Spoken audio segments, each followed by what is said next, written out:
Hello student, UCC family इस YouTube channel में आप सभी का स्वागत है।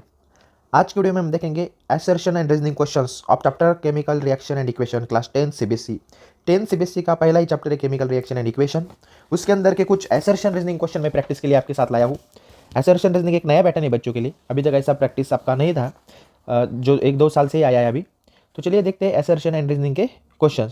असर्शन एंड रीजनिंग के अंदर आपको 2 स्टेटमेंट दिए हुए होते हैं। स्टेटमेंट के अंदर 2 स्टेटमेंट रहते हैं, एक होता है असर्शन, एक होता है रीजन। और असर्शन और रीजन पढ़कर आपको उनके बारे में 4 ऑप्शन आपको दिए हुए रहते हैं, A B C and D. Option A के अंदर रहता है both A and R are true, मतलब दोनों भी स्टेटमेंट अगर ट्रू है और R is the correct explanation of A, और रीजन जो दिया हुआ रहता है वो करेक्ट एक्सप्लेनेशन ए का, ये रहता है ऑप्शन ए। ऑप्शन बी रहता है both A and R are true but R is not correct explanation of A, मतलब दोनों भी ट्रू है लेकिन R is not explanation of A. Third C and D option रहता है आपका, सी जो रहता है वो A is true but R is false, D जो रहता है ये is false but R is true. अभी ये जो 2 ऑप्शन है सी एंड डी, ये सबको मतलब आसान लगते हैं, लेकिन ए एंड बी में थोड़ा सा कंफ्यूजन होता है और बच्चे वहाँ पे गलत हो जाते हैं।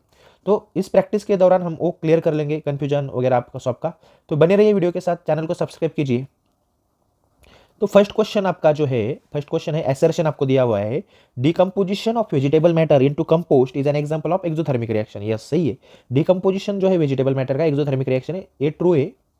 अभी रीजन आपका दिया है exothermic reaction are those reaction in which heat is evolve, ये भी सही है, एक्सोथर्मिक रिएक्शन के अंदर हीट इवॉल्व होती है, मतलब ए भी ट्रू है, मतलब both A and B is true है।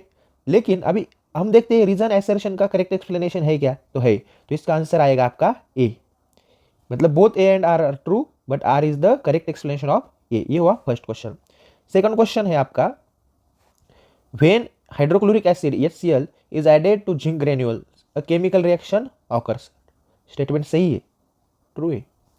Evolution of gas and change in colour indicate that the chemical reaction take place. Statement true है, दोनों भी स्टेटमेंट ट्रू है, लेकिन R is not correct explanation of A, R A का explanation नहीं है। तो क्वेश्चन नंबर 2 का आंसर हुआ B, both A and R true but R is not correct explanation of A. Question number 3, assertion दिया है calcium carbonate when heated gives calcium oxide and water. Assertion false है, क्योंकि इधर water नहीं form होता है, इधर कार्बन डाइऑक्साइड फॉर्म होता है। और रीजन आपको दिया है on heating calcium carbonate decomposition reaction take place, ये ट्रू है, मतलब A is false R is true. ये आंसर है, ये ऑप्शन है डी। तो क्वेश्चन नंबर 3 का आंसर हुआ डी। क्वेश्चन नंबर 4 आपको दिया है brown fumes are produced when lead nitrate is heated. Lead nitrate को जब हीट करते हैं तो ब्राउन फ्यूम प्रोड्यूस होता है। उसका रीजन दिया है आपको, nitrogen dioxide gas is produced as a by product due to the decomposition of lead nitrate. दोनों भी सही है और R is the correct explanation of A, इसका मतलब answer E, A option A is correct. Question number 5 आपके पास है, असर्शन आपको दिया है white silver chloride turns grey in sunlight. True है, decomposition of silver chloride in the presence of sunlight takes place to form silver metal and chlorine gas. A भी सही है, इसका मतलब क्या, ए भी सही है, आर भी सही है और R is the correct explanation of A. तो फिफ्थ का आंसर हुआ A, both A and R true and R is the correct explanation of A. Question number 6 है, pungent smelling gas is produced when sulphur burn in air. जब sulphur burn होता है तो pungent smelling आता है। Reason है sulphur trioxide is form on reaction of sulphur with oxygen. Assertion true है, reason false है, क्योंकि सल्फर ट्राइऑक्साइड नहीं सल्फर डाइऑक्साइड फॉर्म होता है। इसका मतलब A is true and R is false, option C is correct. Question number 7 देखिए, in a reaction of copper with oxygen copper serves as reducing agent. जब copper का reaction oxygen के साथ होता है तो कॉपर रिड्यूसिंग एजेंट होता है क्या, तो यस ट्रू है। रीजन है the substance which gains oxygen in a chemical reaction act as a reducing agent, मतलब ऐसा सब्सटेंस जो केमिकल रिएक्शन के अंदर ऑक्सीजन लेता है, गेन करता है, उसको रिड्यूसिंग एजेंट बोला जाता है। ट्रू है, आपने देखा होगा copper plus oxygen it forms CO2। अब ऑक्सीडेशन किसका हुआ, CO2 का, तो जिसका ऑक्सीडेशन होता है वो कौन होता है, रिड्यूसिंग एजेंट। तो दोनों भी ट्रू है और R is the correct explanation of A है, तो 7 का आंसर हुआ ए। क्वेश्चन नंबर 8, असर्शन आपको दिया है in electrolysis of water the volume of hydrogen liberated is twice the volume of oxygen form. Yes true है स्टेटमेंट। रीजन, वाटर जिसके अंदर हाइड्रोजन एंड ऑक्सीजन है has hydrogen and oxygen in the ratio of 1:2 by volume. नहीं ये गलत है, ये false है। तो इसका आंसर क्या होगा? C, A is true but R is false. तो इसका आंसर होगा C. Question number 9, corrosion of iron is commonly known as rusting, true है। Reason, corrosion of iron occurs in the presence of water and air, true है। लेकिन R is not correct explanation of A, क्योंकि इधर moist air होना चाहिए था। तो इसका आंसर जो आएगा वो आएगा B, both A and R true but R is not correct explanation of A. Question number 10 देखिए, असर्शन आपको दिया है, the balancing of chemical equation is based on law of conservation of mass, true है। Total mass of reactant is equal to the total mass of product, true है। और यही बताता है कंजर्वेशन ऑफ मास, मतलब इसका आंसर हुआ A, both A and R true and R is the correct explanation of A. Question number 11 आपके पास है अभी, in a balance chemical equation total mass of the reactant is equal to the total mass of product, statement is true. Reason दिया है इसका, mass can neither be created nor destroyed during chemical reaction, ये भी सही है, ये भी true है, इसलिए इसका जो आंसर बनता है वो बनता है ए। दोनों भी स्टेटमेंट ट्रू है and R is the correct explanation of A. Question number 12 देखिए, असर्शन दिया है, iron articles are painted so as to prevent them from rusting, true है। पेंटिंग करना एक रस्टिंग प्रिवेंट करने के लिए किया जाता है। रीजन दिया है, when the surface of iron is coated with paint its surface does not come in contact with oxygen and moisture, therefore rusting does not take place, ये भी ट्रू है और R is the correct explanation of A है।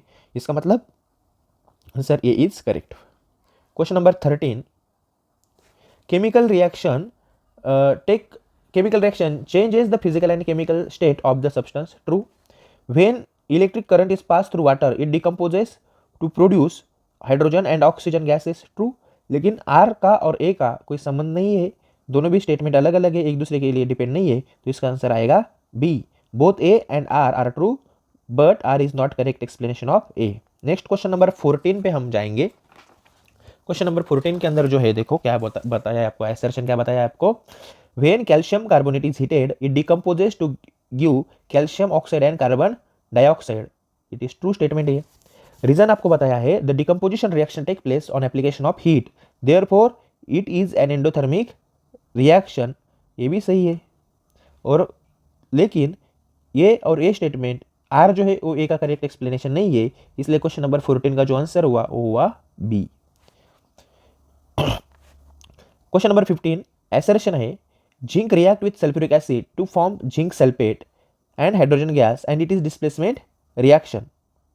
Are है, zinc react with oxygen to form zinc oxide, दोनों भी statement true है, लेकिन R is not correct explanation of A, तो answer B is correct. Question number 16 पे आइए, assertion दिया है आपको, chips manufacturers usually flush bag of chips with gas such as nitrogen to prevent the chips from getting oxidized, statement is true। this increase the taste of the chips and help in their digestion, नहीं ऐसा बिल्कुल नहीं है, test improve नहीं करता है, digestion भी नहीं करता, ये फॉल्स है। तो ऑप्शन आपका आएगा C, A is true but R is false. Question number 17 देखिए, असर्शन आपको दिया है, exposure of silver chloride to sunlight for long duration turns grey due to formation of silver by decomposition of silver chloride, सही है, true है statement. Silver chloride का decomposition दिया है, in this process sublimation of silver chloride takes place, false है, sublimation नहीं होता है, तो 17 का आंसर आएगा C, A is true but R is false. Question number 18 पे आते हैं, असर्शन आपको दिया है, rusting of iron metal is most common form of corrosion, true है।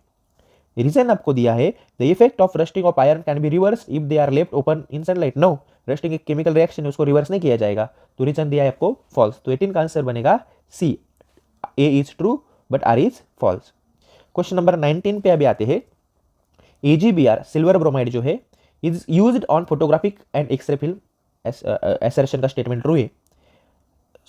AgBr मतलब silver bromide is photosensitive and changes to Ag and bromine in the presence of sunlight and undergoes decomposition reaction, this is also true and R is the correct explanation of A, so answer of question number 19 is A।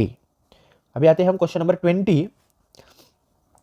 Assertion जो है आपका 20 के अंदर assertion आपको दिया है, magnesium ribbon keeps on burning in atmosphere of nitrogen, statement is true. Magnesium reacts with nitrogen to form magnesium nitride and this reaction is combination reaction, this is also true and R is the correct explanation of A, so answer is A, both A and R true and R is the correct explanation of A. 21 and last question of this chapter, assertion में आपको दिया है lead nitrate on thermal decomposition gives lead oxide, brown coloured nitrogen dioxide and oxygen gas. सही है, ये true है statement. Reason के अंदर आपको दिया है lead nitrate react with potassium iodide to form LOPPT of lead iodide and the reaction is double displacement as well as precipitation reaction. ये भी ट्रू है। यहाँ पे दोनों स्टेटमेंट ट्रू है, लेकिन दोनों जगह पे अलग अलग रिएक्शन आपको दिया है, तो R is not correct explanation of A, so option B is correct in this question. So इस प्रकार से इस केमिकल रिएक्शन एंड इक्वेशन के 21 क्वेश्चंस ऑफ असर्शन रीजनिंग हमने कंप्लीट कर लिए। अगर आपको और कोई डिमांड है तो कमेंट में बताइए, और ये वीडियो कैसा लगा प्लीज़ कमेंट करके बताइए, और अगर आपको अच्छा लगता है तो लाइक कीजिए और बच्चों तक शेयर कीजिए। Thank you.